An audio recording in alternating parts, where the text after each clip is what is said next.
নিজেদের এই ইউরেনিয়াম মজুদ বা স্থানান্তরের ব্যাপারে আদর্শগতভাবে রাজি হয়েছে ইরান। যুক্তরাষ্ট্রের গোয়েন্দা কর্মকর্তাদের বরাত দিয়ে গতকাল রোববার এক প্রতিবেদনে এই তথ্য জানিয়েছে মার্কিন সংবাদ মাধ্যম দ্য নিউ ইয়র্ক টাইমস।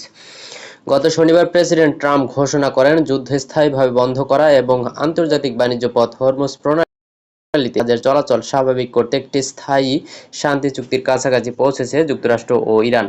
তবে এ ব্যাপারে বিস্তারিত আর কিছু বলেননি তিনি। প্রেসিডেন্ট ট্রাম্প এই ঘোষণা দেওয়ার পর একাধিক মার্কিন গোয়েন্দা কর্মকর্তা নিউ ইয়র্ক টাইমসকে জানিয়েছেন নিজেদের ইউরেনিয়ামের মজুত স্থানান্তর করতে আদর্শগতভাবে রাজি হয়েছে ইরান। তবে কোথায় এবং কিভাবে এই মজুত স্থানান্তর করা হবে সে সম্পর্কে এখনও কোনো সিদ্ধান্ত হয়নি।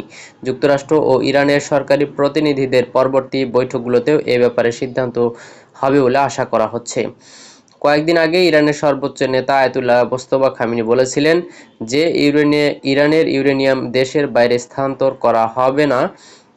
তিনি এই বক্তব্য দেওয়ার কয়েকদিনের মধ্যে ইউরেনিয়াম স্থানান্তর ইস্যুতে ইরানের আদর্শগত সম্মতিকে গুরুত্বপূর্ণ রাজনৈতিক বাকবদল বলে মনে করছেন রাজনৈতিক ও আন্তর্জাতিক বিশ্লেষকরা।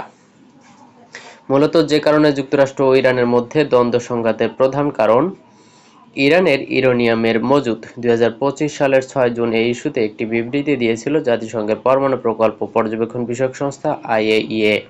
সেই বিবৃতির তথ্য অনুসারে ইরানের কাছে 400 কেজি ইউরেনিয়াম মজুত আছে এবং এই ইউরেনিয়ামের বিশুদ্ধতার মান 60%। জাতিসংঘের প্রতিবেদনে আরও বলা হয়েছে ইরান যদি বিশুদ্ধতার মান 90% উন্নীত করে তাহলে এই ইউরেনিয়াম দিয়ে একের পর এক পরমাণু বোমা বানানো সম্ভব। আইএইএ এই বিবৃতি দেওয়ার পরের সপ্তাহে ইরানের পরমাণু প্রকল্প, সেনাবাহিনী ও পরমাণু বিজ্ঞানীদের লক্ষ্য করে অপারেশন রোয়ারিং লায়ন শুরু করে ইসলি। একসময় যোগ দেয় মার্কিন সেনাবাহিনীও।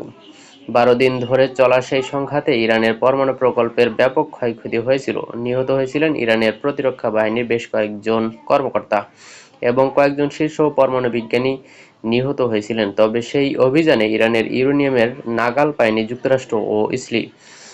ইরান অবশ্য বরাবরই পরমাণু প্রকল্পের আড়ালে বোমা তৈরির প্রচেষ্টার কথা অস্বীকার করে আসছে। তবে দেশটির পরমাণু প্রকল্প ও ক্ষেপণাস্ত্র কর্মসূচি নিয়ে প্রায় 2 যুগ ধরে দেশটির সঙ্গে বিরোধ চলছে যুক্তরাষ্ট্রের।